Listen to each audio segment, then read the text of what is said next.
होनना बुंनो नागिरो नामा? आच्छा मोनसे खोब मोजां सोंथि बाथौ धोरोमखौ हिन्दु धोरोमनि दालाय नामा होननानै जोंनि गोबां बर'फोर एबा गुबुन गुबुन धोरोम सिबियारिफोरा सानो खायफा जोंनि बाथौ धोरोमनि सोमोन्दै मोजां गोथौयै सानदांनो हायैयाव आरो जोङो गुबुनजों एसे एनै खाथि खाथि थालायनाय बा रायजो जालायनाय बा जोङो सोरनिबा हिन्दुआरि माखासे बामोनफोरा फैनानै बुरखायनायनि बेलायाव जोंनि गोबां बाथौ सिबियारिफोराबो सानो जोंबो हिन्दु धोरोम सिबियारि बा हिन्दुनिनो मोनसे दालाय। नाथाय जोङो बाथौ धोरोमनि सोमोन्दै बाथौनि गोथार बिजाब बाथौ थान्दै बिजाब एबा बाथौनि माखासे बाथौ आर'जफोरखौ जोङो आवरायोब्ला रोजाबोब्ला जों मिथियो मा जोंनि बाथौ धोरोमा हिन्दु धोरोमनि जेबो दालायबो नङा गुदिबो नङा बिजौबो नङा। खोथाया जाहैबाय मा हिन्दु धोरोम होनोब्ला जोङो दिनै नुयो बिसोर माखासे फुजा फाथाल फालिनाय समाव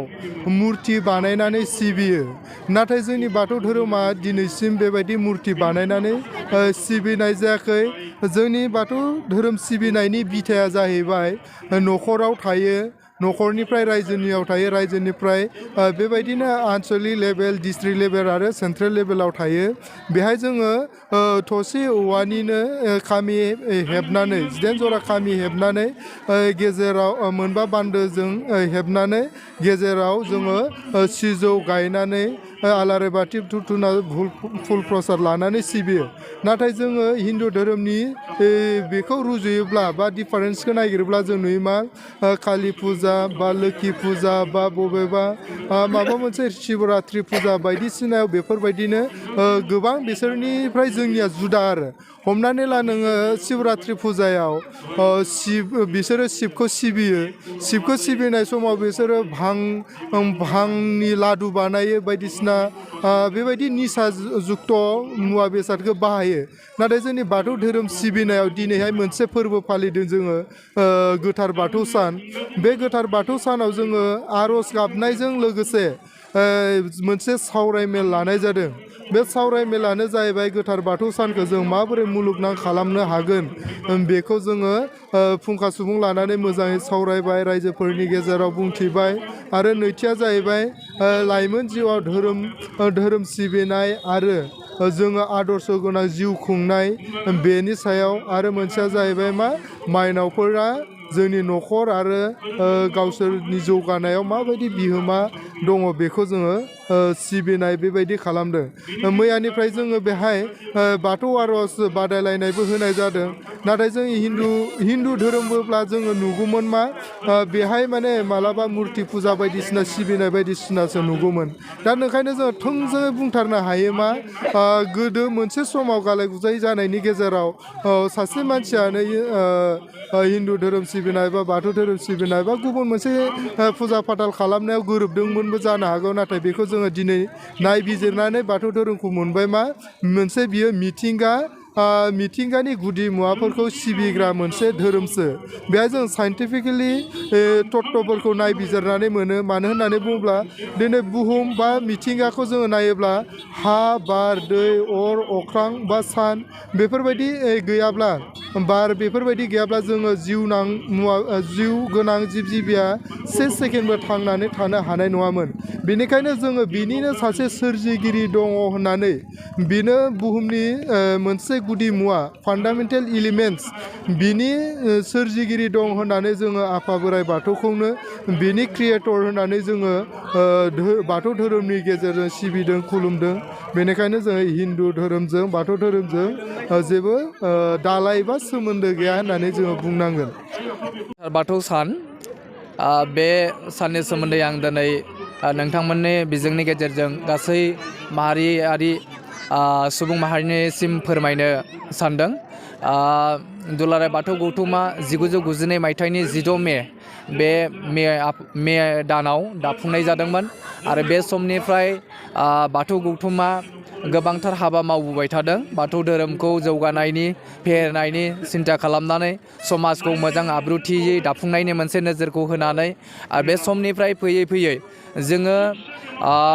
जोंहा बाथौ धोरोमा बा बाथौआ मोनसे उजिनाय बा थैनाय थांनायनि जेबो माने मोनसे जोनोम सान बा थैनाय साननि जेबो थि बेबायदि गैया जे बाथौआ मोनसे समनिफ्राय जोंनि बर' समाजखौ दैदेननायनि मोनसे बिथिंखौ लानानै बा बर' समाजा जेब्ला जोनोम जाबोदोंमोन बे समनिफ्रायनो बाथौ धोरोमा जोनोम जाबोदों होननानै जोङो बुंनांगोन आरो बे समनिफ्राय जोङो बाथौ धोरोमखौ गोबाथामनानै जोंनि खान्थिफोरखौ जोङो फोसावनाय फेहेरनायनि मोनसे हाबा मावबोबाय थानाय जादों दा नैबे बुब्लियाव जोङो जे बाथौ धोरोमखौ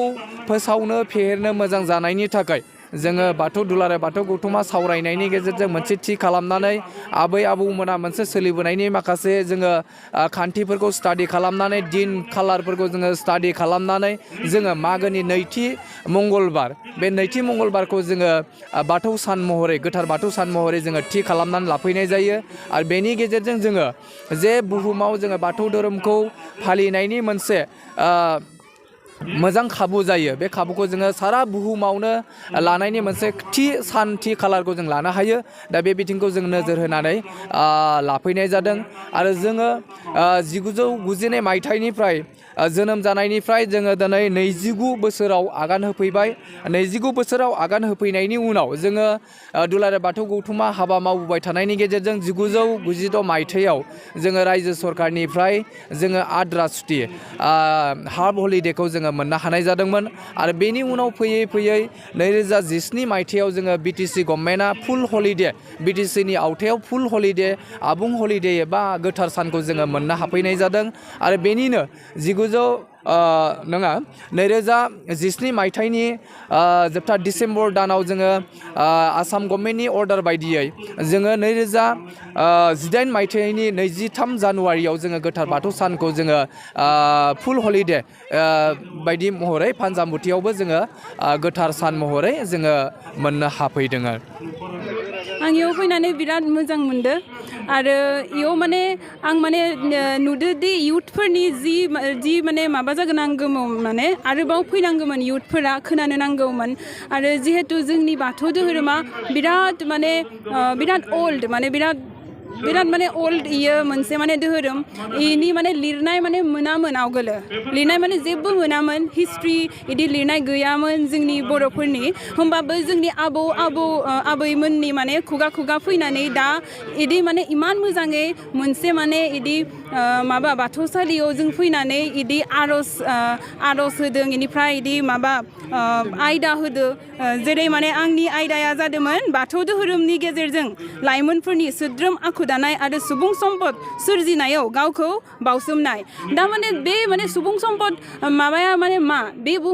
बुस्थुखौ आं बुंदो माने धरक दा हिउमेन रिसोर्स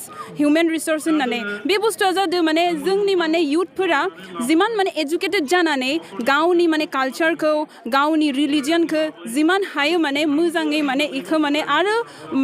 जोंनि अकल ओनसोलावल' नङा डिस्ट्रिक्टआवल' नङा बा आसामावल' नङा इखौ माने जों माने पुरा इन्डिया पुरा वर्ल्डसिम माने इखौ लांनांगोन होमबासो जोंनि माने बाथौ जि रिलिजन इयो माने थांना थागोन आरो स्पेशली इयो दा आं नुदोंदि इयो माने अकल बैसो गोनां मानसिफ्रासो इयो बांसिन बाहागो लादो आं माने सानदोंदि इयो जुदि इयुथफोरा जुदि बांसिन जुदि लिड लायोबाथाय इयो आरो मोजां जागोन मानोना दा फिउचारा इयुथनि आखायावसो दं दा फिउचारा थ' इयुथआ बांसिननो जोंनि जि कालचार दं जोंनि जि रिलिजन दं बे रिलिजनाव माने बाहागो लानांगोन होमबासो जोंनि माने हारिया जौगागोन जोंनि बाथौआबो माने जौगागोन आरो इयाव माने जों माने गावखौनो माने बावसोमनांगोन माने आरो जि जोंनि जे अन्धबिश्वास दा जाबाय थायो बा दा इयुथफोरा बिराद एलकहलिक जादों माने निसा खालामो माबा ड्राग्स जायो इफोरो जायो थ' इ बुस्थुफोरखौबो माबायदि जों माने सिफायनो हागोन माबायदि इखौ माने जों खम खालामनो हागोन बेबायदि माने मोनसे पबित्र अनुष्ठानावनो फैनानै जों माने इफोरबायदि बुस्थुनि थाखाय माने आल'सना खालामनो नांगौ मोजाङै डिसकास खालामनो नांगोन आरो बे बुस्थुफोरखौ जिमान हायो माने गथ'फोरखौबो जों माने सिखायनांगोन माने बे बुस्थुआ जे जोंनि जे आबौनि माने माबा सम्पत्ति मोनसे जोंनि बे धोरोमाबो जोंनि माने सम्पत्ति बेयाव माने बिराद जोंनि बाथौ धोरोमा साननो नायोबा बे मोनसे most scientific religion in the world बुंबाबो माने जेबो खम बुंनाय जाया माने मानोना इयाव जोंनि अर दै अख्रां बेफोरखौ जों माने सिबियो नंगौना नङा जोंनि मोदोमावबो माने बे बुस्थुफोरानो दं बेजोंनो जों माने माबा जोनोम जादों हानिनो जों थ' माने इबायदि माने माबायाव माने फैनानै इयुथफोरा बांसिन माने बाहागो लानांगौ आरो जि ससियेल प्रब्लेम दं जोंनि ससाइटियाव बेखौ माने मोजां खालामनो माने नाजानांगौ माने बेखौनो दा उन्दै जाखांफुनाय लाइमोन सेंग्रा सिख्लाफोरखौ जोङो खम बिबांनि धोरोमारि प्रग्रामफोराव खमै बाहागो लानाय नुयो बिथांमोननि बिमा बिफाखौ मा खावलायहरगोन आं माने बिथांमोननि माने बिमा बिफाखौ माने आं इखौनो बुंनो माने लुगैयो जे जों दा जि बुस्थुखौ जों जि जातिनि माने दा जों जोनोम जादों बे बुस्थुखौ जुदि लाखिनो गोनां जायोबाथाय जों गावनि माने गथ' गथायफोरखौ माने मा खालामनो नांगौ मंगलबारै माने एटलिस्ट बाथौसालियाव माने लाबोनो नांगोन बेनिफ्राय एग्जामफोर जाबाथाय बा मोनसे जुदि मोजां गोथार अनुस्थानफोर जाबाथाय होमबाथाय माने गथ' गथायफोरखौबो इफोरखौ माने नायनो माने लाबोनांगोन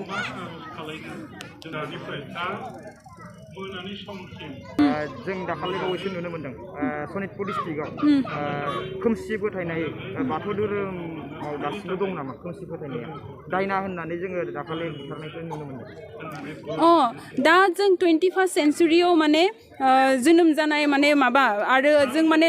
दानि जेनेरेसना मस्ट माने साइन्टिफिक जेनेरेसन होनो जों बिराद माने जों दा डेभेलप खालामदो होनो रिसार्च खालामदो होनो बे समाव जुदि बेबायदि जुदि अन्धबिश्वासफोरखौ जुदि लाबाय थायो होमबाथाय जोंनि माने माबा हारिया माने जौगानाय नङा बेफोरखौ माने दा साइन्टिफिकेलि जों माने थिंकिं खालामनो नांगोन बेफोरबायदि बुस्थु जाबाथाय जों माने खाथि खालानि मानसिफोरखौबो माने माबा एवारनेस खालामनो नांगोन जे बेखौ जों हमना लाखिनो नाङा माने बेफोरखौ जिमान हायो माने गारनोसो नांगौ माने खम खालामनो माने नाजानांगौ